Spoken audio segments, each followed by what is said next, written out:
আল খালিসা, একনিষ্ঠ তওবা করবেন। রাসূলুল্লাহ সাল্লাল্লাহু আলাইহি সাল্লাম বলেছেন, ফাতুবু আইয়ুহান নাস, হে মুসলিম উম্মার নরনারীরা, তোমরা আল্লাহর দিকে তওবা করো, আল্লাহর দিকে ফিরে আসো। ফাইন্নী আতুবু ইলাইহি ফিল ইয়াউমি ওয়াল লাইলাতি মিয়াত মাররা, আমি আল্লাহর দিকে তওবা করি, আল্লাহর নিকটে ক্ষমা প্রার্থনা করি 100 বারেরও বেশি, বা 100 বার, 70 থেকে 100 বার পর্যন্ত। রাসূলুল্লাহ সাল্লাল্লাহু আলাইহি সাল্লাম কি করেছেন? তওবা পাঠ করেছেন। রাসূলের পূর্বাপর গুনাহ কি করা হয়েছে? মাফ করা হয়েছে। কেন পড়েছেন? লিউআল্লিম উম্মাতাহু, তার উম্মত তথা আমাদেরকে শিক্ষা দেওয়ার জন্য।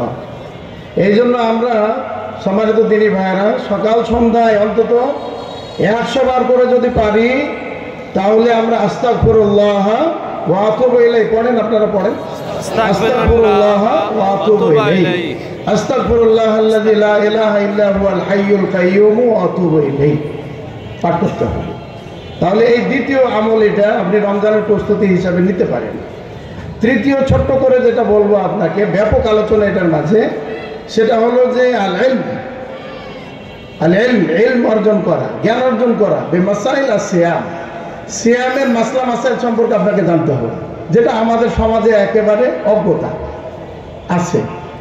এই সিয়ামের মাসলা মাসাইলগুলো আপনাকে জানতে হবে। কিভাবে আপনি তারাবির সালাত আদায় করবেন, কিভাবে আপনি সাহারি খাবেন, কিভাবে এই ফরজ সিয়ামের নিয়ত করবেন, কিভাবে সূর্য, এই যে ফজরে কি বলে, সুবে সাদেক থেকে নিয়ে সূর্যাস্ত পর্যন্ত নিজেকে নিয়ন্ত্রণ করবেন, হাতের নিয়ন্ত্রণ, চোখের নিয়ন্ত্রণ, পেটের নিয়ন্ত্রণ, মুখের নিয়ন্ত্রণ করবেন। এই মশালাগুলো আপনাকে জানতে হবে। পানাহার ত্যাগ করার মাধ্যমে এইগুলো আপনাকে জানতে হবে। ইফতারের মাসলা মাসাইল জানতে হবে আপনাকে। তারপরে লাইলাতুল কদরের মাসলা মাসাইল জানতে হবে আপনাকে। ইতিকাফের মাসলা মাসাইল জানতে হবে আপনাকে। তারপরে হলো যে আপনার এই সালাতুল ঈদ, সেটার মাসলা মাসাইল জানতে হবে। সাদাকাতুল ফিতর, তার মাসলা মাসাইল জানতে হবে আপনাকে। কোন কাজ করলে সিয়াম ভেঙে যায়, কোন কাজ করলে সিয়াম ভাঙে না, এই মাসলা মাসাইলগুলো আপনাকে আমাকে জানতে হবে। এই জন্য এই ব্যাপারে পারিবারিক বৈঠক করতে হবে আপনাকে। ছেলে আছে, মেয়ে আছে, স্ত্রী আছে, তাদেরকে নিয়ে বসবেন, আল কোরআনুল কারীম খুলবেন, বা রমাদান সম্পর্কে মাসলা মাসাইল সম্বলিত যে বইগুলো, কিতাবগুলো আমাদের ইমামদের লেখা আছে, আইমাই মুজতাহিদ কর্তৃক লেখা আছে, বা বিশিষ্ট ব্যক্তিদের লেখা আছে, সেই বইগুলো পড়ে পড়ে আপনারা শিখবেন। শিক্ষার ব্যাপারটা আপনারা বুঝতে পেরেছেন? তাহলে রমাদান কেন্দ্রিক মাসলা মাসাইলগুলো আমরা জানার জন্য এখন থেকে নিয়ত করে নিব। আল্লাহ তাআলা আমাদেরকে সে তৌফিক দান করুন, বলুন আমিন। বিশেষ করে রমজান মাসে আরো একটা বেশি গুরুত্বপূর্ণ। আচ্ছা বলেন তো দেখি, শাহরু রমাদান আল্লাযী উনজিলা ফীহিল কুরআন, আর কোরআনুল কারীম নাযিল হয়েছে রমাদান মাসে। ইন্না আনজালনাহু ফি লাইলাতুল কদর, লাইলাতুল কদরে আল্লাহ তাআলা কোরআন নাযিল করেছেন বলেছেন। এই আল কোরআনুল কারীম আপনাকে তেলাওয়াত করতে হবে। আফদালুল যিকির, আফদালুল ইবাদা, সর্বোত্তম ইবাদত হচ্ছে তেলাওয়াতুল কোরআনুল কারীম, আল কোরআনুল কারীম তেলাওয়াত করা। সহি শুদ্ধভাবে, মাখরাজ সহ, তালাফুজ যেন সুন্দর হয়, মত গুন্না সব যেন ঠিক থাকে, এভাবে আপনাকে কোরআন শিখতে হবে, কোরআন তেলাওয়াত করতে হবে। সম্মানিত দিনী ভাইরা, কোরআন তেলাওয়াত যদি আপনি করেন, তাহলে আপনার আমার জন্য হবে কি জানেন? এই প্রত্যেক দিনের শুরুতে এবং শেষে, মাঝখানে হলো চলে আলহামদুলিল্লাহ, শুরুতে এবং শেষে যেন আল কোরআনুল কারীম আমরা তেলাওয়াত করি, তাহলে আপনি বরকত পাবেন। আপনার দিনের বরকত শুরু হয়ে যাবে কোরআন তেলাওয়াতের মাধ্যমে। বলেন আলহামদুলিল্লাহ। আলহামদুলিল্লাহ। আর আমাদের তো কিছু মুসল্লি আমরা এমন আছি, শুধু রমজান আলী রমজানে তেলাওয়াত করি, বাকি মাসগুলো আল কোরআনুল কারীমকে একেবারে কোথায় রেখে দিলাম। করলে হবে না। প্রতিদিন আপনাকে আমাকে কিছু অংশ তেলাওয়াত করবেন। আর যদি আপনি একাধারে একদিন, 2 দিন, 3 দিন আল কোরআনুল কারীম তেলাওয়াত না করেন, তাহলে আপনাকে হাজির লে কোরআনুল কারীম বলা হয়েছে। আল কোরআনুল কারীমকে বর্জনকারী হিসাবে আপনাকে আখ্যায়িত করা হয়েছে।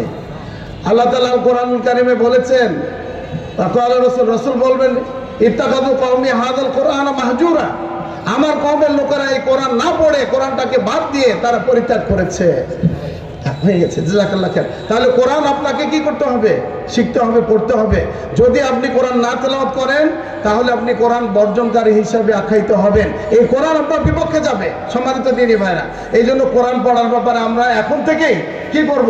সামাজিকভাবে মসজিদ ভিত্তিক প্রতিটি মসজিদের ইমাম, খতিব, কমিটি তাদের উচিত যে মসজিদের মহল্লা ভিত্তিক যারা মুসল্লি আছে, যারা কোরআন পড়তে জানে না, তাদেরকে কোরআন পড়ার আওতাতে কি করতে হবে? তাদেরকে নিয়ে আসতে হবে, কোরআন শিখাতে হবে। কোরআন শিখলেই দেখবেন যে বরকত শুরু হয়ে গেছে আপনার জীবনে। আর ওলামায়ে কেরাম বলেছেন যে প্রতিদিন অন্তত 1 পারা করে কোরআন পড়তে হবে, 1 পারা করে কোরআন পড়তে হবে। যারা হাফেজ আছে তারা তো 3 পারা, 4 পারা, 5 পারা পড়ে থাকে, আলহামদুলিল্লাহ। কোরআন পড়বেন, বরকত শুরু হয়ে যাবে আপনার। এই জন্য রমজানে যেহেতু কোরআন নাযিল হয়েছে, সেই মাসকে প্রস্তুতি, সেই মাসের প্রস্তুতি হিসাবে আপনারা আমরা কি করবো? ইনশাল্লাহ কোরআন তেলাওয়াত করব।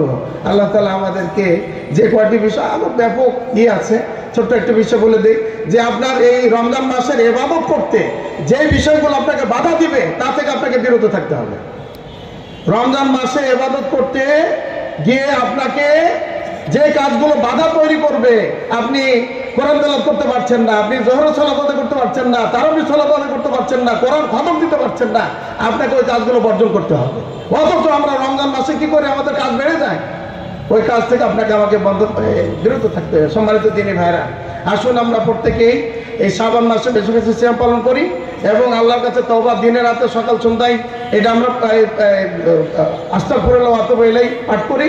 এবং বিশেষ করে আমরা সিয়াম সংক্রান্ত মাসলা মাসাইলগুলো জানার পারিবারিকভাবে ইমাম সাহেবের মাধ্যমে সামাজিকভাবে আমরা চেষ্টা করি এবং কোরআন তেলাওয়াতটা বিশেষ করে আমরা যেন বিশেষ করতে পারি। আল্লাহ তাআলা আমাকে সহ আমরা যারা শুনেছি সকলকে আমল করার তৌফিক দান করুন, আমিন। হাযা মা ইনদি ওয়া সাওয়াব ইনদাল্লাহ ওয়া সাল্লাল্লাহু আলা নবিয়িনা মুহাম্মদ ওয়া আলা আলিহি ওয়া সাহবিহি আজমাইন। আসসালামু আলাইকুম ওয়া রাহমাতুল্লাহি ওয়া বারাকাতুহু।